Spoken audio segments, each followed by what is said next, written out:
Hey friends, welcome back to my channel. My name is Stacy. If you are new here, this is my day today. It is day 2 of my bleed, and it has taken me a long time to feel comfortable talking about a woman's menstrual cycle to the public, to the internet. But it is something that I have been really focusing on and really trying to learn about myself. I am a 38-year-old woman who is just now learning the ins and outs of a woman's 28 to 30 day cycle. And that is just kind of baffling to me that it's taken me this long to truly understand my own body. And if I know that I haven't taken the time to learn it, I wasn't taught this from anybody in my life, that there's probably other people, other women that feel the same way. I grew up in a generation where a woman's period was very taboo. I remember as a young girl needing to buy tampons and feeling so shameful and wanting to hide that I was buying tampons or pads or all the things, right? And the more I reflect and the more I think about that, and it's kind of sad. It actually made me very emotional for a long time because I almost felt cheated out of something so sacred. Every single woman has to go through this.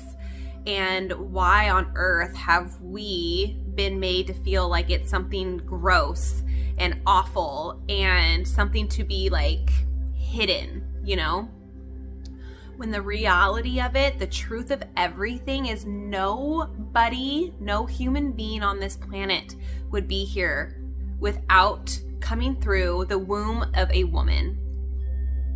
And it takes having the menstrual cycle to create life. And I have realized how important it is to know and understand the cycles and rhythms and patterns of a woman's cycle. And I am very excited to start sharing more and more about it and being very vulnerable about it. So if this is just not for you, feel free to tune out, okay? This is going to be for the women who really want to learn who they are, learn about their bodies, when to push their bodies to the max, and when to let your body rest. I am on day 2 bleed, and this is where I'm at. I am posted up on my couch with sound frequency going on in the background, and I got my doggo at my feet, and I've just been here catching up on podcasts and just letting myself be and letting my body just completely rest, okay? So I want to talk about little things that have changed in my life that I've noticed. So I was put on birth control from a pretty young age. I would say probably 14 or 15 maybe. And it tends to be the normal routine thing, for parents to put their children, their daughters on birth control, because that is what's pushed from doctors. Doctors push birth control for the most absurd things. It's like a birth control has become this one size fits all, give it for acne, give it for weight loss, give it for just the stupidest things, to be honest. I'm going to give my honest opinion about this. I believe now, after doing 4 years of my own research, that birth control completely screws up a woman's natural cycle. They call it, if you look back in the day, they called it a moon cycle. because women were connected to the moon. The moon is on a 28-day cycle. And when I started, so it was 13 years ago, I've had like my ups and downs. I've tried different birth controls over the years. I was one of the people who got the Depo-Provera shot, and I was a complete psycho. I was a complete psycho my junior and senior year of high school when it came to relationships. It's screwing up our hormone. It just is imbalancing our hormones.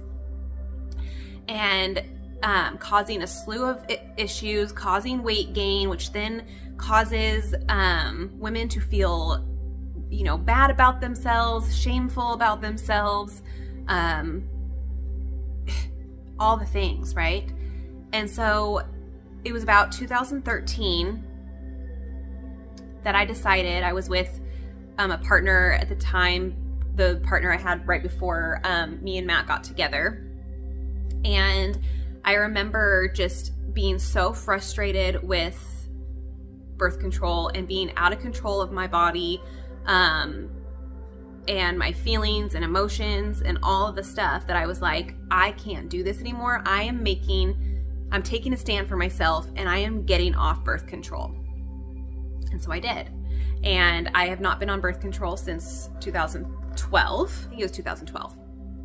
And it was probably the best thing that I ever did for myself as a woman. And still at that point, I had no idea anything more about a woman's cycle, what the phases of the cycles are, and that kind of stuff. So I just knew that all the extra chemicals and hormones, it was just screwing up something within me. And so I just made that decision and I stuck to it. Even entering the new relationship with my now husband, I was very transparent and I said, I am not getting on birth control. So I'm just putting it out there. So if we get pregnant, we get pregnant. I'm not like, I'm not getting on birth control. And so, fast forward to just about a year ago, I started getting into this, what I like to call like a witchy phase. And within that culture and realm of like witchiness, spirituality, things like that, you come across a lot of women leading other women down this path of like syncing up with the moon and, these rituals at, your bleed time and stuff like that. And I was so drawn to it. I kind of went down the way woo-woo side where, I didn't quite like, there's like the side of women who like to free bleed and let it hit the earth. And don't get me wrong, I think I was very drawn to that, but I just couldn't physically do it in my reality. I don't live out in the woods. I don't it doesn't work for my personal life. And for a long time I felt like, oh, maybe I'm doing something wrong. All of these things, there's so much stuff around like tampons being bad for your body and all this stuff. And, you can really like let yourself like, almost feel bad that you're not doing something right, or all these things. And I lived that. That was my experience for about 6 months. But I started noticing that I was synced up with the new moon. And it's really cool if you look up like what that could mean for you. And I really resonated with it at the time. And now I am synced up with the full moon. So we had the full moon on the 12th. And I started, day one was yesterday on May 13th. I don't know when this video will be out. But I am completely synced up with the full moon. And when you look up what that could mean for you, it really resonates with where I'm at in my life currently too. So it's really magical. It's really cool because now I know that my bleed is with the full moon. So I'm ovulating with the new moon. And it's so on point. My body is completely in its natural rhythm of what it's supposed to be doing. And now that I've started, I've been 6 weeks consistent in the gym and working out, but I've been using my energy levels to my advantage in testing this out. So there are 4 stages of a woman's cycle. I thought I'd readjust here. So I got some notes because like I said, I am really just starting to embody this, really learn it. I've been learning it, but like really truly embodying it and putting it into practice, paying attention to what my body is telling me. I have never felt more connected to my body than I do now after learning these tips and tricks that I am about to share with you. My body will scream at me when I need to rest. My body will scream at me when I need to eat more food and fuel it. And I can feel when my body is saying, you don't need that much right now. And I'll get into that in a little bit too. So we have the 4 phases of our cycle. And this is based on a 28-day cycle. And like I said, it can vary. I think mine's more towards like 29 and 30. So you're going to be, it can be off just a little bit. So we have our menstrual period, which is where we are actually physically bleeding. And that's day 1 to 5. Our hormone levels are extremely low, which means our energy levels are extremely low. So when it comes to fitness, this is advised to do light cardio, like walks, stretching the body, and yoga. It also, I have noticed that I tend to not want to eat as much. My body is more in a restful period. It doesn't need the food for energy as much. So I started my day with just a very delicious protein smoothie. So just really learning to listen to my body has been really helpful, and this has helped. So then the second phase is the follicular stage, and that's days 6 through 12. Estrogen levels rise, which means the energy levels are starting to rise. So this is good. This period is good for high intensity workouts, strength training, and then like lifting heavier. During this stage, I was ravishing. Like, you can ask my husband, I was like, oh my gosh, I just wanted like all the protein. Like I needed to fuel my body because I was lifting heavier. I was exerting more energy. So I needed to refuel. And trusting my body that it's not going to make me fat. It's not going to make me gain weight as long as I'm listening and being smart, and not just eating junk, fueling my body with nutritious, nutrient-dense foods, okay? And then we get into the ovulation stage, which is days 13 to 15. And this is something that I don't even think a lot of like in public school is taught. Like, we can literally only get pregnant 3 days, a maximum of 3 days a month. Okay. And so if you can actually get your body synced the way I have, you can know when to restrain, stay abstinent from sexual activities to not get pregnant. So you do not have to put hormone disrupting, carcinogenic toxins in your body to prevent pregnancy. So the ovulation period is 3 days, day 13 to 15. We have a huge spike in hormones, including testosterone. So this is a huge boost in energy. This is a great time to push yourself physically in the gym. Like, aim for your personal best. During this, I have a workout app that I am hooked on. My husband got me hooked on it. And I've been able to see this and track this in there, where my energy levels are. And during my ovulation, I had this huge spike. I was lifting so heavy. I was so proud of myself. And then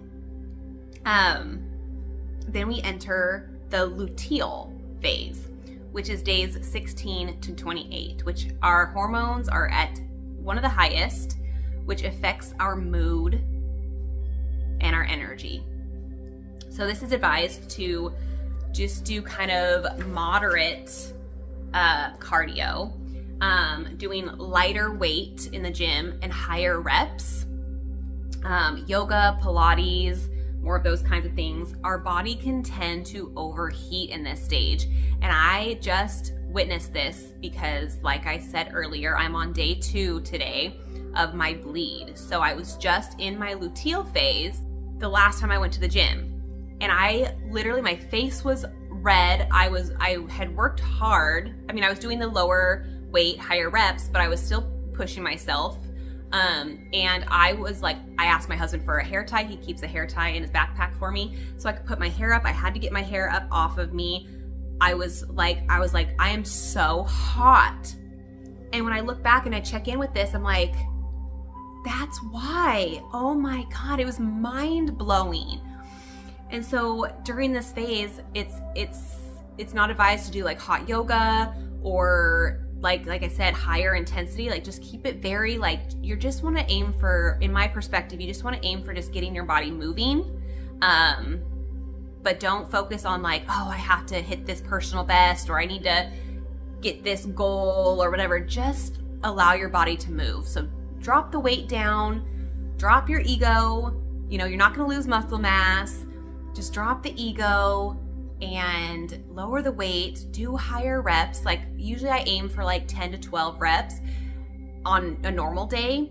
And during this phase, I dropped my weight down 10 to 15 pounds, depending on what I was doing. And I just focused on trying to get to 15 to 20. Mostly it was right around 15. I just really didn't have the energy and my mood wasn't there to push myself, obviously. So when I started putting this information into practice and seeing how my body flowed and whatnot, it has been profound. It has been so helpful on understanding how to listen to my body, to honor the stages that my body goes through.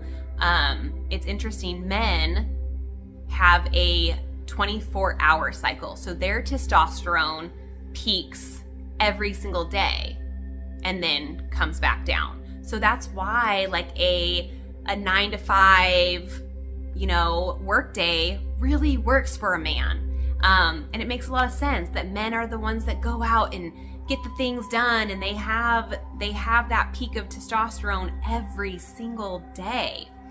But women are the more intuitives. They're the ones that get the message and figure out the things and then send the men out to do it. Okay, back in the day, when there was more of a balance between the patriarchy and the matriarchy. Okay, and it's interesting because if women were to actually slow down, honor their cycle, push themselves in, not just like in the gym, but just in life in general, you can take this information and put it to any aspect of your life, right?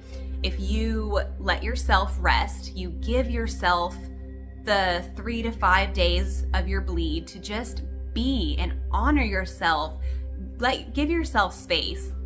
Me and my sister were just talking about this not that long ago, and we were talking about, other countries, women are still doing this, and I think it's just the most beautiful thing. That's why I want out of the United States so bad.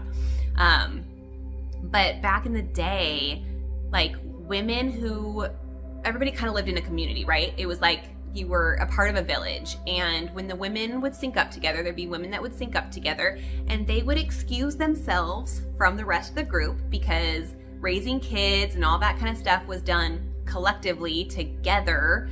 And so when the women were in their 3 to 5 day stage, they would excuse themselves to like a bathhouse type of place where the women took care of each other.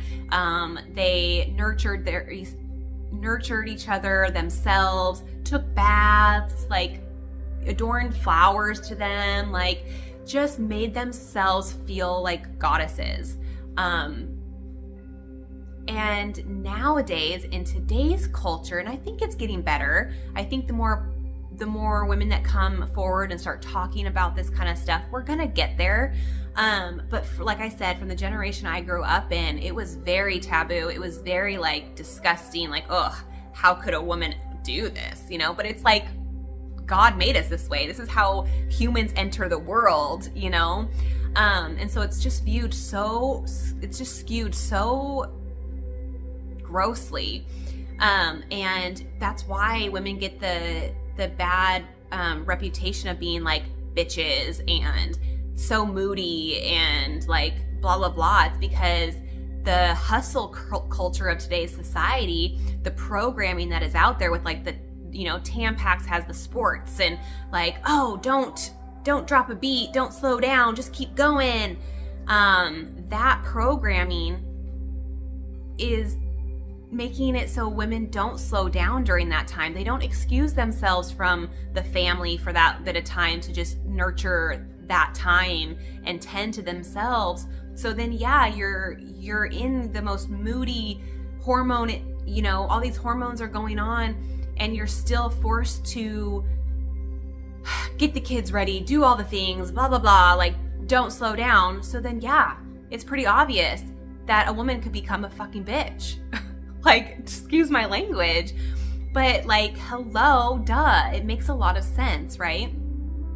So if we can actually start to collectively as women and men too, this is something I'm really, my husband is probably like, God, kid, I've never heard you talk about menstrual cycles as much as you do now.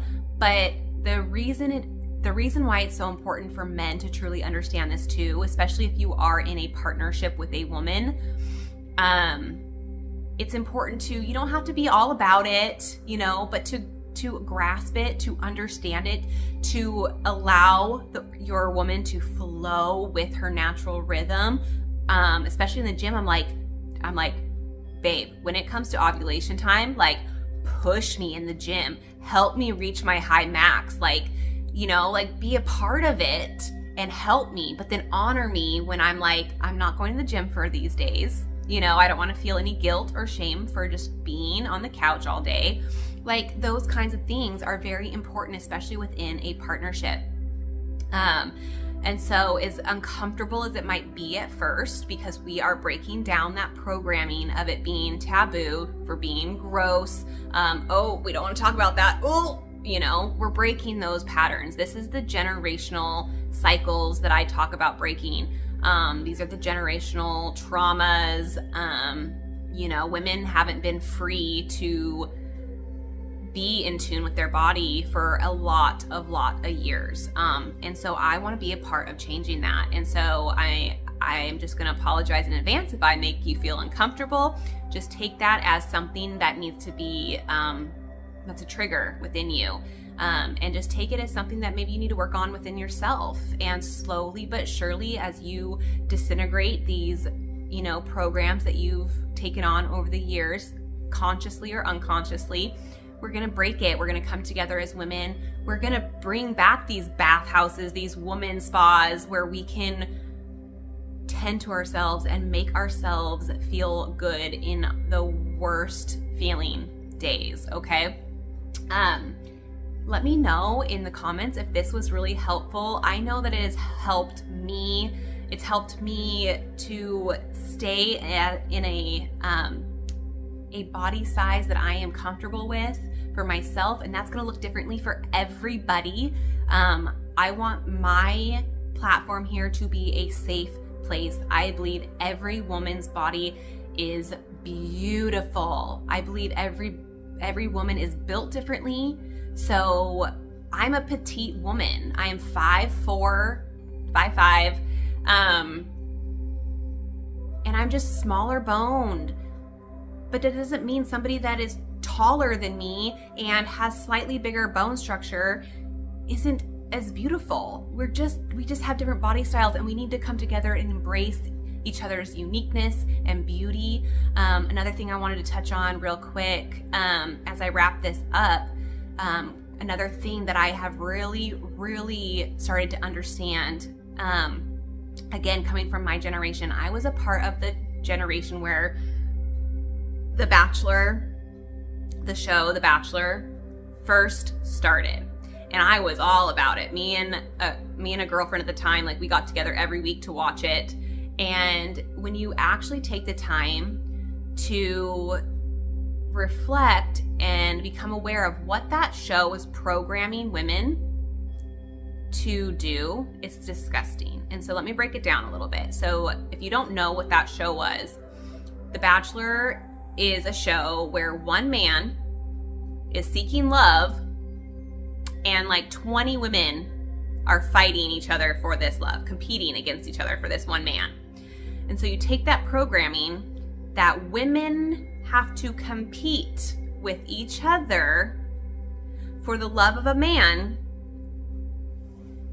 Now reflect on your sisterhood friendships. Did you ever feel like you were constantly in competition with them?